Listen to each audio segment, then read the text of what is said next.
Hi, I am Verdaillia Turner, and this is Let's Talk. As we continue to talk about inside of our schools, today we're very fortunate to bring two distinguished gentlemen of the 100 Black men of Atlanta, who, by the way, has not only been instrumental in changing schools and changing lives, but they are right on the ground, civically engaged, and they're going to show us what it looks like. So we have with us CEO of the 100 Black Men of Atlanta, Mr. Luis Nicron, Yeah, pleasure to meet you. and longtime member and friend, Mr. Chuck Petros. So we want to start with what the 100 Black Men, who are you and what do you do? Well, the 100 Black Men are a collection of men who have come together to be civically engaged, to make a commitment to mentoring and bettering the uplift of the African American community, and to ensure that the families are safe here in Atlanta. And Mr. Petros, we were talking before these cameras started rolling. We have about how many chapters in this country? We have a total of about 100 chapters in this country, but we also have chapters in England and the Caribbean, and for a total of 103 chapters worldwide. Oh my goodness. And so I understand that the 100 Black Men started in New York City. Correct, 1962. 1962. So let's just get right down to why we're here today. In the 80s, the 100 Black Men of Atlanta took on a school. It happened to be the school that I first taught, Archer High School. Gladys Knight is an alum of that school. And it was in the projects, so to speak. And I taught there, so therefore I know what socioeconomic disadvantage our children and families were in that community. So tell us what you did at Archer High School, especially under Project Success. I'll give it to Chuck to begin. What we did was initially looking to make a difference.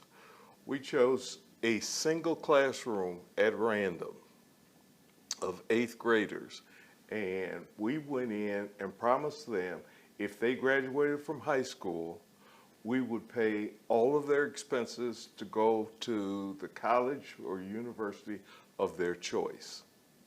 All they had to do was graduate. We initially thought that we would be acting as kind of role models and expose them to our careers and ourselves, and thought that we would be mentors and father figures for some of those who didn't have fathers present in the home. And we thought that that was going to help them to develop to be able to go on to college. Turned out, though, that we found that there were a lot of surprises and a lot of changes that we made during the following 4 years until they went to college.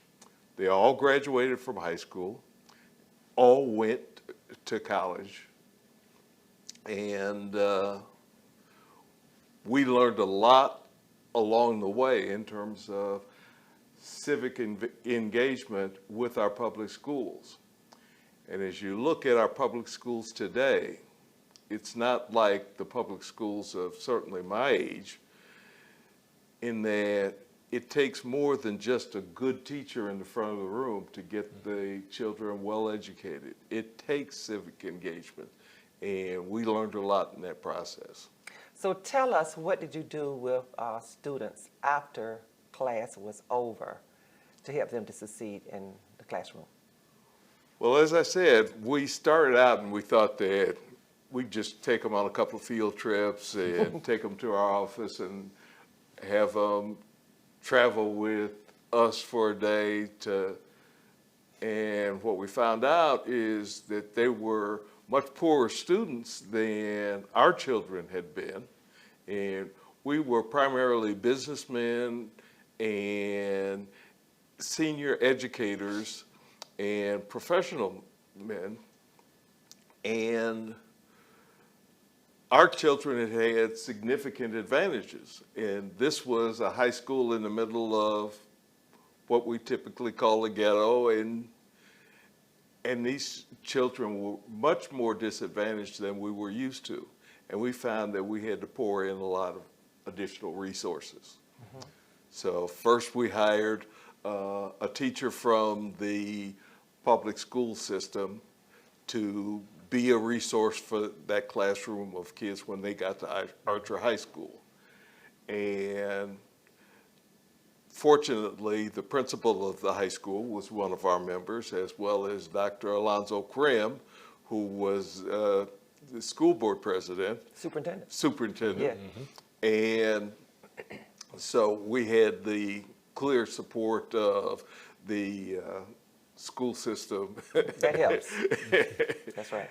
And then we found, once we had a professional educator interacting with the kids, that they were really behind, and they also needed additional education. So we began the Project Success, in which we implemented a Saturday Academy, and we brought in professional educators, part-time teachers on a part-time basis on the Saturday, and we spent half-day Saturdays every week with the kids, and we bussed them, gave them bus passes, and they came in, and we gave them remedial education and propped them up and allowed them to catch up, build their confidence and educational skills, such that they were able to go ahead and compete as they went to colleges and universities. And we had kids go to Ivy League schools and graduate from Ivy League schools and go on to graduate schools. So some of the students, when they came back on Saturday, how did you get parents and students or families to agree to that? Well, that's what we found the most significant issue in terms of, as you deal with the participation in education, you really have to have the parents' involvement. And what we said is, we weren't babysitters. You aren't dropping your kids off Right. for us to babysit on Saturday morning. And you have to get involved. And we have done this, it's evolved through all of our chapters. And what we find is that we have complete parental involvement. Most chapters say, for example, we won't pick the kids up. The parents have to bring the kids, drop them off, and then come back and pick them up, or arrange for them to ride share amongst the parents, so that we force that involvement. We also have the parents in some chapters, they provide the food, meals once a month, and we as a group provide the meals, the luncheons for the kids in the Saturday academies for 3 Saturdays a month, but it's good when the parents do that. And what we found is that we've got parents that pick up the ball and they're running with it, and they run past us. Oh, okay, so the parents were motivated. And these are parents that never went to PTA, and they are now developing parent organizations, and they are engaged with their kids, and they're doing just phenomenal things. So you worked hands-on with parents also? Oh, yes. So in the chapter, about how many men were there at the time? Do you remember? There were we started out and there were about 40. But you had a whole class that you adopted. Right. And about how many? And there were about 37 kids. Okay, so you all worked one-on-one? It was pretty much one-on-one at the beginning. And in some cases, it was 2-on-1, you know. But you also worked yourselves and had families yourselves. Oh, yes. So how did you find time to do what you did? We made time, you know. That was a priority. If you want to get something done, give it to a busy man. Oh, my goodness. So do you all as 100 Black also come back together periodically and look at where you were with your benchmarks and success, and did you have periodic meetings, calls, or face-to-face with parents also? As a matter of fact, we did both of those, but in our meetings, the meetings, the central part of our monthly meetings was the report of the programs committee. Okay. And that was a monthly assessment of what we were doing, who was doing it, what our results had been, and Luis could discuss it because it's still 30 years later, it's still the integral part of our meeting. I could discuss that. So we meet once a month. That's the general body meeting. There's second Tuesdays. And during that is a report out, and programs committee meetings is really robust. So what we have, we'll start off with Project Success Phase 1. We're now on Phase 5. We now serve Best Academy, Coretta Scott King, Frederick Douglass Freshman Academy, Washington High School, North Atlanta High School, and those are the schools we serve. It's actually open to all APS schools because when we went virtual, we were able to have more capacity for young people to be able to plug in with us, and the word got out that this is what the 100 is doing. So we had other students from other APS schools log on during that time, and now a couple of them have now started to come and be face-to-face with us, and we really enjoy that. We've expanded. Project Success has been our biggest banner that we've been able to wave to do the Saturday school. We now do what's called Pods of Success, and that's on Fridays where we focus on STEM and STEAM activities with children. Tell the audience what that means. Yeah, projects of success. Tell them what STEAM is. STEAM, that's science, technology, education, and achievement, and arts and mathematics. So our focus is there. Our robotics program was founded about 16 years ago. So we realized that we were academically inclining the children to do well, but we also saw there was another way that children really wanted to get into technology. And we partnered with Lonnie Johnson, who is one of our members. He's the gentleman that founded the NERF and the Super Circle. And he has a science center, and he partnered with us to say we could use the science center to be able to start our robotics program. So that took us from high school into actually elementary school. So our reach now starts in elementary school with basic Legos, where students get and program these Legos and these robots, all the way into high school where they build battle bots and they're coding and programming. So all this is happening simultaneously with Project Success, Pods, and their programming in the high school level. All right, I hope the audience does not mind. This is going to be unorthodox. We had to join us a few minutes ago, a distinguished young man, and his name is Liner Woodyard. And this is a relatively newcomer in the past 15, 20 years. But the 100 Black has been working in Atlanta for a long time. In a few minutes, we're going to bring in another gentleman. This gentleman, like I said, is the newcomer. We're going to talk about the new projects that you all are doing in Atlanta School, Best Academy, and et cetera, how many lives are being affected. I want to go back to Archer for a minute. Now, you had all these students. I keep harping on Archer, which became Archer Harper, that was right in the middle of the projects, because I know what that school is all about, was all about. And it was just phenomenal and all miraculous what you all did with your time and your energy and resources. So you had these Saturday schools. I know Maynard Jackson had a financial institution with Mr. McDaniel that used to be on the Atlanta Board of Education, talking about finances and teaching students about business. Financial literacy. Exactly, because we don't have that in our schools the way we should have. Look, y'all, the business of America is business. So we must have financial literacy.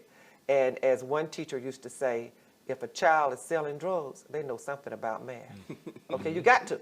All right, so I want you to tell us about the non-academic exposure and opportunities that you gave students and that you are giving students. We get, for instance, that they travel, that they go to ballets? We give all sorts of field trips and to do things like going out to Delta Airlines and exposing students to everything from pilot training to aircraft maintenance trainings to, is just an example of things that even public school students don't normally get access to. But through our membership, we can do that. And the same in terms of after hours jobs and things like that. After hour jobs, okay. My mentee turned out to be really an excellent mentee, and my wife is in the healthcare industry, was an executive in the healthcare industry, and so she got her involved in part-time job in healthcare, and she went on to become to get formal training and go into and got a full-time job in the healthcare industry. So because of the different skill sets that you all have, and different, your acumen is in various disciplines, you are able to transfer that over to the students that normally would not have a daddy who's head of General Motors or Ford Motors or head of Microsoft, et cetera. So that's what I hear you all saying what you're doing. In other words, you're dropping your buckets down, and where they are is Washington would say, Booker T. Washington, cash your buckets down. And you're using all the talents that you have, and you're bringing them to bear with the students right there on the ground. Well, one of our models is what they see is what they'll be. So that's what definitely, Chuck, in us as members, what we do is they were able to see us as who we are, first as men, and then as you know, what we do in our profession. And some students wanted to model that, or wanted to at least have an interest in those things, and we've been able to model it. You know, if a student was a lawyer, I would connect them with a lawyer. If a student wanted to go into medicine, then we would connect them with the various gentlemen within our scope that we had to be able to partner and to have those conversations, because those were conversations that were not happening before. Go ahead. So often you don't know what is going to happen. I remember I took a student for a day at work, and this was almost 30 years ago, and he looks at my car. I had a convertible Porsche. He said, "What do you do?" And I took him to my office, and I have a software company. And sometimes you never know what they're going to say. He said, "I'm going to do whatever it is that you do." And he went on to graduate and become a software engineer. See? And so, look, y'all. So in other words, they just don't aspire to, nothing wrong with this, play ball. But we know that the NBA can only have so many players. Or they just don't take their chances in maybe the rapping industry. But they're actually, what is the little motto you have again? What they see is what they'll be. What they see is what they will be. All right, so I am going to bring another distinguished gentleman in right now. And this is Mr. Lionel J. Woodyard. All right, y'all, now. Hello. You see him, and as Dr. Herman Reese, Dr. Reese is not here this morning, but he would say a legend in his own mind, but this is a legend. This is a legend. So I want you, he has his 100 Black pen on, to tell us about the project success. Mr. Petros has told us a little bit about it, and what you all did, and after school, extracurricular activities, and how did you afford to do what you did with all of those students at Archer High School? First, let me say something about wearing the pin. Okay. I've been a member of 100 Black Men since 2020. Okay. So it's 22 years this year. I have worn this pin pretty much every day since I became a member, because the work that we do, people would recognize the pin in a store, and they would say, "Is that 100 Black Men?" I'd say, "Yeah." And they would say, "You all do good things with those kids." Good things that we do with the kids is to say that Project Success, which is our flagship program of support, was started by the 100 Black Men to make a difference in the lives of African American youth in the city of Atlanta through mentoring, education, That was one of the two others, but mainly through mentoring and through education. If you remember, and I think you all might have talked about Archer High School, where we initially started the program. And what we said is that if you finish high school, we'll send you to college. Nobody did that. Nobody was saying that. Now, we had to raise money to do that. And distinguished original members like Nathaniel Goldston, who you can't have a conversation about 100 Black men without mentioning Dr. Nathaniel Goldston, who lifted us to a level beyond any fraternity or any social organization in the country to do something without reservations and to do what we say we were going to do. We raised money through the football classic and through Le Cabaret, Le Cabaret, Le Cabaret. That's Willie Clemens. That's right. So we raised money in order to fulfill our promise to send kids to school. So I'm jumping ahead of myself. So how could the community help you now with what you're doing? Because the CEO here is going to expound on more what you're involved in right now. So how could churches, nonprofits, for-profits, people who just want to have a little cash, help the 100 Black? Well, our distinguished CEO will give out outline how that can be done. I just can say that it's a worthy cause. We've expanded from Project Success to being mentors for students throughout the city of Atlanta. Our mantra, what they see is what they be, is what they will be. That's neighborhood, what they see, what they be. But that's what we really kind of meant. At one time, I had an office on the campus of Best Academy. I have a transportation business, so people don't come to my office. I get phone calls. So I moved my operation to be at the school so that kids could see me every day. Back in the first year of Obama's presidency, 2009, the September 2009 was the first September after the election of 2008. It was the anniversary of 9/11, and that was a call for people who were making a difference. So Monica Kaufman knew that I was at Best Academy every day, and she sent NBC Nightly News to Best Academy for a week, supposedly to film me.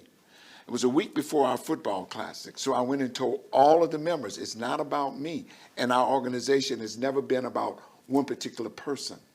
So all of the members showed up, some who had not been there, but all of the members showed up and really told the story of our personal involvement with the kids at Best Academy. So it went beyond Project Success to an entire school of African American kids, all male. There's no all male public school in the state of Georgia or probably the Southeast. Best Academy, which stands for Business, Engineering, Science, and Technology. You can't get better than that. Okay. Eagle Academy. In New York. Which is in New York. Yes. I started to do some research on that, and when I talked to Mr. Ruff there, who was appointed by the new chancellor, because that was one of his babies, and they have expanded their runway now from 6th grade all the way through 12th, and I started looking at the stats, and this is a public school for African-American men, no doubt. You can't argue with what they're doing. I was shocked, and when I talked to Mr. Ruff, I said, well, the 100 Black in Atlanta did something similar. He said, oh yeah, that's our model. You know, I was so proud. Okay, so now tell us about, I want to know about what you're doing right now, but I want to go back still to Archer. You all still had to pay for these students getting through. And where are the students now? I met a few, and tell us about the occupations that these young men and women are into right now that you know of.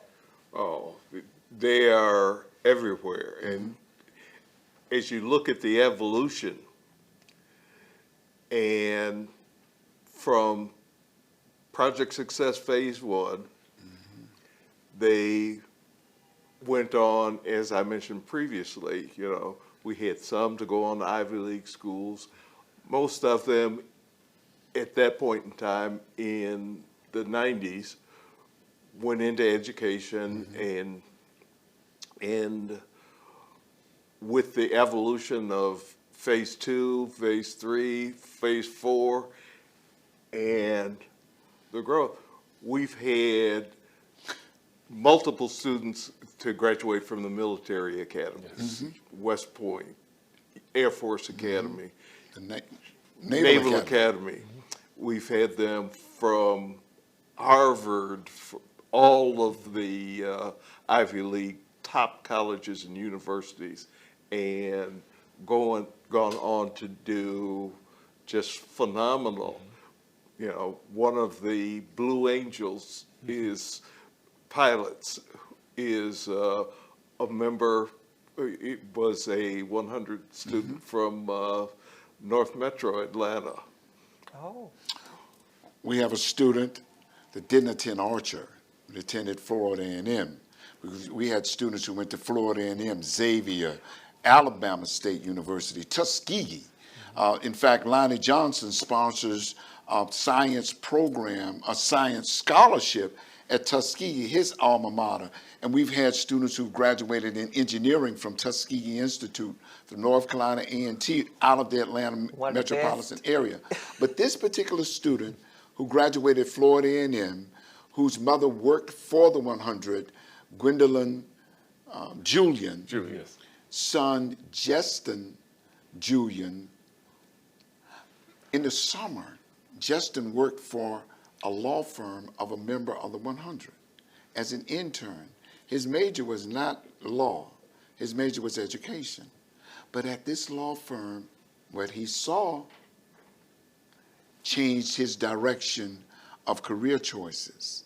With the assistance of members of 100, Julian entered Washington University in St. Louis, graduated at the top of his class, was president of the law, I think it's a student law review. The law review, president.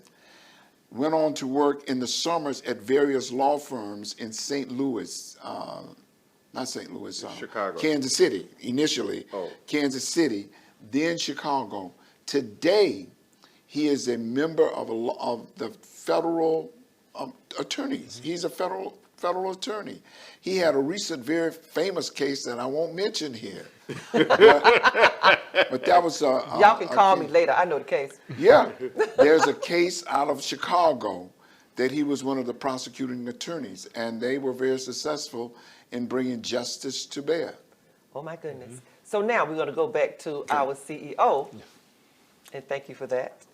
And tell us what you are doing on the ground, more so now, here in Atlanta, because you've greatly expanded. Oh, I'm sorry, go ahead, Spectrum. Before we get away from that, I would like to add that in our fundraising, additionally, not only did we raise funds for our Project Success, but in our football games, which was our hallmark event of our Black Heritage football games. Tell us what teams were playing against. In primarily, I mean, Tennessee State and Florida. Remember that Atlanta? Okay. You have to give props to John Grant. Oh, John Grant was our first CEO. Well, Second. he was He was the second CEO. He was the first with the title of CEO. Okay. First with the title of CEO. That was someone prior to him, and I can't remember who that is. But John Grant ran the Atlanta Football Classic, which was a signature piece, That's right. world renowned. And we started with, as Chuck has said, Florida A&M and Tennessee State. They were both 4.5, 5 hours away, and they met in Atlanta. The very first time Georgia Tech Stadium was sold out, we sold that stadium out. I went to those games, I know. Now, the very first time the dome was sold out. Yep. The Falcon Stadium, the very first time the Georgia Dome was sold out, it was Atlanta Football Classic between Florida A&M and Tennessee State University. That was our major fundraiser, and I wish we still had it, because people identified black college football in Atlanta with 100 black men. Well, we can bring it back. Arthur Get Blank, Atlanta. I was there. Arthur Blank came to our meeting and said, "How do you sell this stadium That's out?" it. Yes, yes. That's it. It's just, And out of that fundraiser, point that I wanted to make is that we gave each of the schools 10 scholarships, unfettered, that we gave to the president, for the president of each of those universities to give. Oh, and what To the schools students. made was more than they would make anywhere. You know, we well, unfortunately, we're not sponsoring that game now, but I would hope that sometimes in the future we come up with something similar to that. The other major fundraiser before we go was Le Cabaret, Le Cabaret, Le Cabaret. And I have to say that Dr. Willie Howard Clemens, who was the chairman of that event, made it a signature event that people from around the world would show up and enjoy themselves. Andrew Young led the Soul Train line every year. But I wasn't a member the first time I went to that event. I have a transportation company, so I was doing transportation. And Dr. Clemens made sure that all of my drivers and we came in. And this is what happened. After the dance started, in the middle of the hour, in the middle of it, Willie Clemens got up on the microphone and he started talking about the things that they had been doing. They had been sending these kids to college and making a difference in these lives. And 2001 Space Odyssey started, the song, dun, dun, and these guys in white jackets stood up and walked out. I said, I gotta be a member of that. That's why I wanted to be a man recognized for the work that they were doing in the community. And Le Cabaret recognized them. They were all in white jackets, white dinner jackets. The next year, I had on my white dinner jacket. I was a member of those men that were making a difference in the lives of youth in Atlanta. yes. And set an example. You all mold so much character. That Yes. was a key and integral part of our plan. Is not only were we setting an example by our professional lives for the students, we wanted to have the biggest event, our football game, run it professionally, to have the best fundraiser, which was Le Cabaret, Le Cabaret, Le Cabaret, and that set an example of black excellence. And ourselves, as we would present ourselves in those white dinner jackets as we came out, because we did put on the show. Well, we like good shows, at least I do. and really be an example for the students Yes. and our community. And the students were there. And we had one of our sponsors at the time was Georgia Power or Bank of America. Macy's with Oh, Miss yeah. Okay. Gail Nutt. She provided tuxedos and gowns for all of the students that were Project Graduates. Success students. And they were there with their parents. And I tell you, there's nothing on this planet that could compare to the feeling of being a member, of being in that audience, of being a student. Because we were doing it, I think it was a motto, doing the right things for the right reason. I think that was our mantra at that time. Back then. And that you're still doing. Yes, yes. I can't say enough. Our I'm getting new chills. CEO. All right, so now we'll go into our CEO so he can update us on Yes. what's happening now. Well, we don't have the cabaret anymore, but we have the honors gala that's now coming up, and actually it'll be our first gala in 4 years due to the pandemic and things that have happened. It's actually going to be February 25th at the Omni, and we're going to invite everyone out to come out and celebrate with us and get the hot tickets to come and be part of it to And fundraise. so if we want to buy a ticket, how do we get one? Well, the website to be available is on the 100 Black Man website,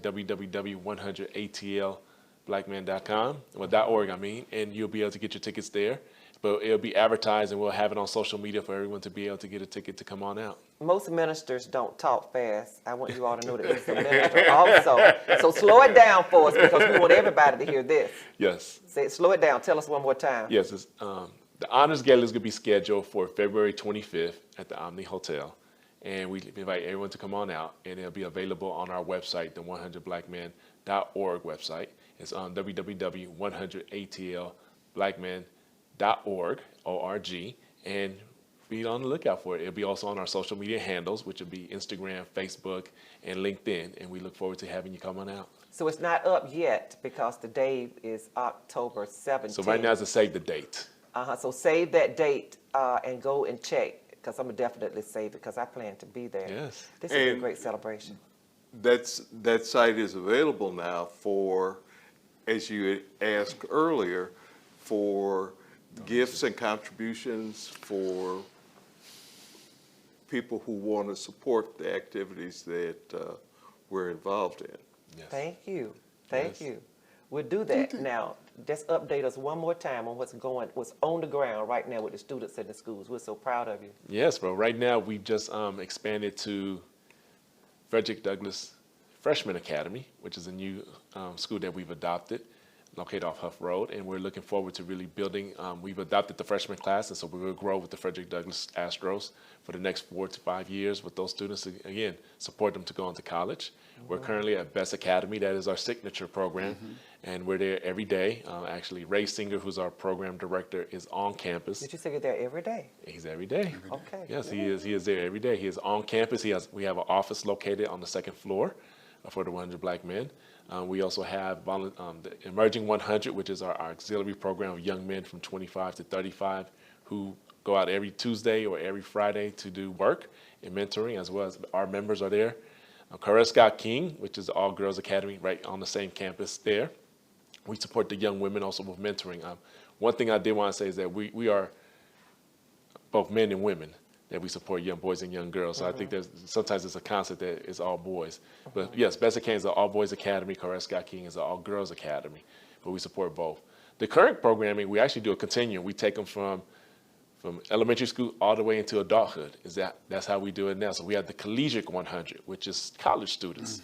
So we are at your alma mater, Spelman, Morehouse, Georgia State, and Oglethorpe University. Those are the schools that we have. And we're in talks with Georgia Tech and UGA to also start programming there for the Collegiate 100. And what we do is build those young people with soft skills. We do trainings for them, Just for Success, financial literacy, and then during the summer, we get them summer internship with most of our corporate 500 partners and members that allow them to work. That way, when they graduate, they either have a job or we support them on to graduate school. Are you sure you're a minister? You talk mighty fast.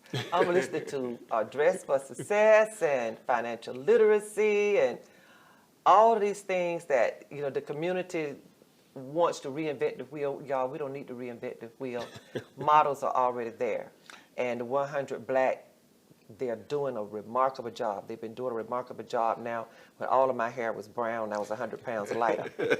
So we want you to add anything that you want to say. I think I'd like to add that 100 Black Men is doing what our fathers did. There was no organization called 100 Black Men in our neighborhoods. What we had were men in the neighborhood who made sure you did the right thing. The misconception that our neighborhoods were not intact is incorrect. That's true. Men in my neighborhood in Pritchard, Alabama, saw to it that I went to school and I did things.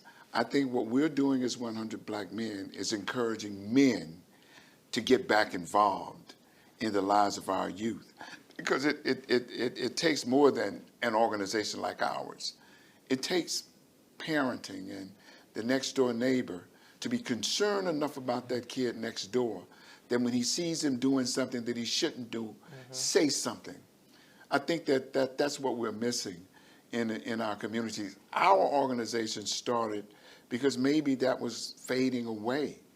Back when Nate Goldston and those guys that started back in New York, this organization, maybe what our fathers did and our uncles and Mr. Charlie down the street did is what we're trying to do now, is be examples and to kind of say something to some kids. I tell a kid in a minute, why don't you pull your pants up, you know? And I'm not afraid to do that. Take your hat off. Take your hat off. Open the door for the lady. We used to do that. Yes. We are trying to bring that back. And when the whole community starts being concerned about that kid that's going to be taking care of them in 10, 20 years, things will be different. That's true. Yeah. That's true. Thank you. And as Luis was mentioning, we have the different tiers of the 100. And the major purpose in that is the fact that older members like myself, we're a little old to be doing mentoring to high school students, and that's better done by the Collegiate 100 and some of those people. But we still get to participate in doing other things. Like right now, we have a major program that we're doing on anti-violence. And we have developed, our anti-violence committee has developed a program on conflict resolution for the children that we are in turn going back to each of our schools and implementing in those schools to give those students the skills to not start a fight or to resolve their conflicts without violence. And we're working to implement that throughout all of the 100. But we started that last year, and we've implemented it in the schools that Luis mentioned, as well as Ivy Prep. And we're now training the other chapters in metropolitan Atlanta, and look forward to developing that program and implementing that program throughout the 100. That's great news to a teacher's ears and our administrators. I mean, that's headlines for today. There are some men that Yes. you should talk with. Yes, sir. You should have an interview with Ambassador Andrew Young and his brother Walter, Dr. Willie Ken Lemons and Dr. Joe Hoffman, some of those guys that were the foundation of where we are today, what was developed way back then, and we'll still stand on those shoulders moving forward. In fact, when you mentioned Ambassador Young's dancing, I thought, I didn't know he could dance. You know, his wife taught me in elementary school. But I do know that Congressman John Lewis could dance. Yep. Now, I know I'm getting off the subject, but... John Lewis okay, is a member of our chapter. Oh, okay. And our chapter was that #1 chapter in the nation. Everyone wanted to emulate what we were doing because we had found a way. Now, that's not to say that other chapters are not doing great and wonderful things. But our Project Success was probably the that program that everyone emulated or wanted to emulate. So we had a pilot program that was very successful for everyone else to You look got at. Lonnie Johnson's program. The what is that? The robotics program. Robotics program. Yeah. Well, it is true. Our chapter is the premier chapter of the 100. We are the ones when there's funders or money that come down or there's something new initiative that wants to be started, it's done with us first and with the staff that we have, because we're able to implement the information, we're able to do the programming, we're able to get the data and the assessments afterwards and the reports back. So that's how Project Success started with us, and then it ballooned nationally with the other chapters that have been able to adopt it.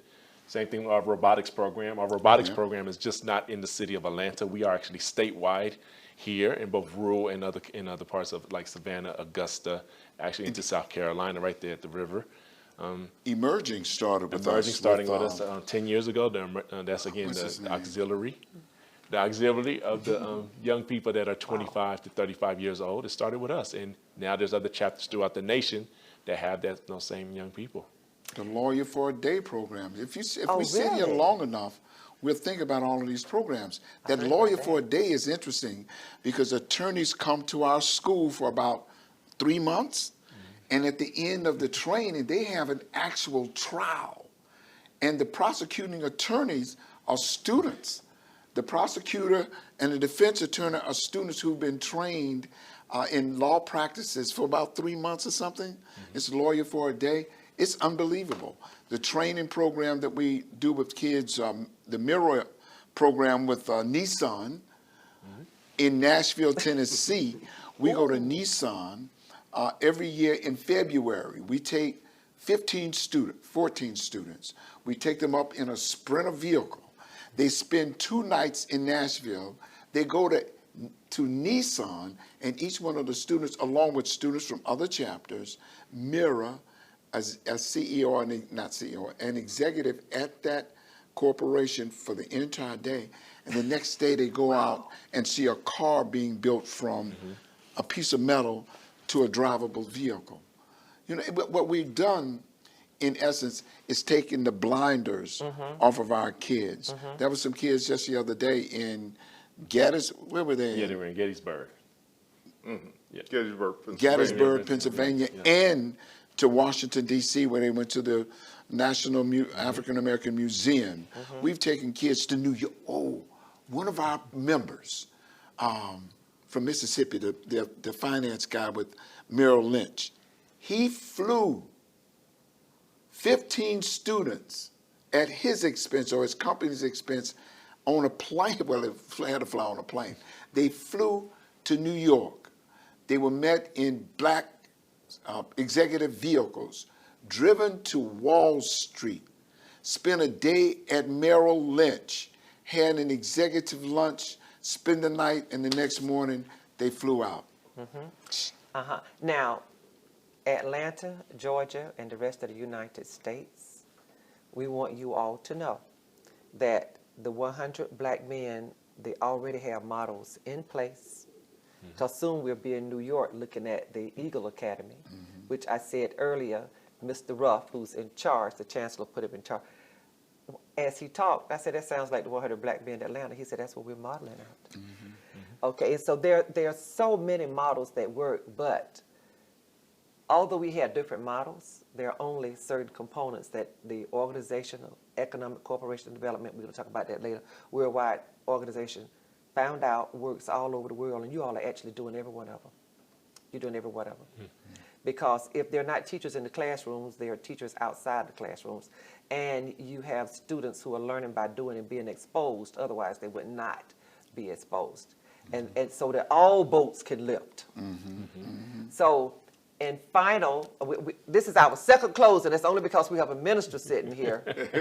I want y'all to wrap it up for us. Well, I would like Before we actually get to that closing, I would like to go back to one of the key things that we're doing and will be doing in 2023 is we are providing a platform for other community agencies to help in the black community in this anti-violence space. And we've involved each of the chiefs of police in Metro Atlanta. And we are working with and sponsoring with Dr. David Satcher a forum in February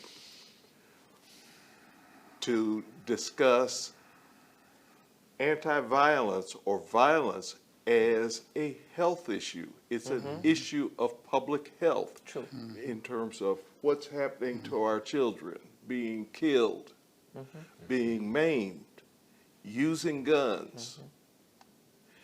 And we are sponsoring that, and in conjunction with Dr. Satcher,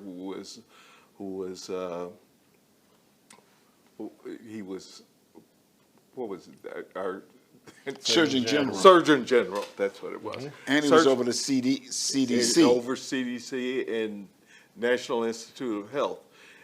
And we're doing that convention at the National Institute of Health at Morehouse College of Medicine in February.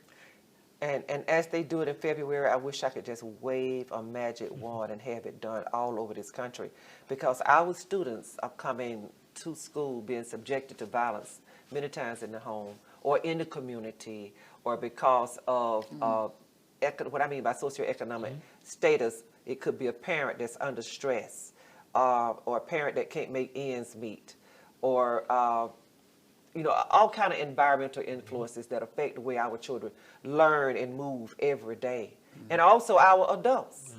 And many times that's not understood as to why we have our behavior the way. Listen, I'm gonna jump for a minute. When you talked about the car service, I was thinking about a play called Jitney.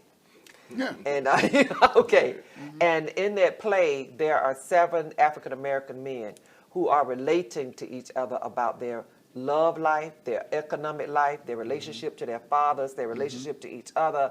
One who went to prison and came back, how the community is treating them. You see all kinds of interactions. And I sat there, and at one point, I really had to get up. I was in tears.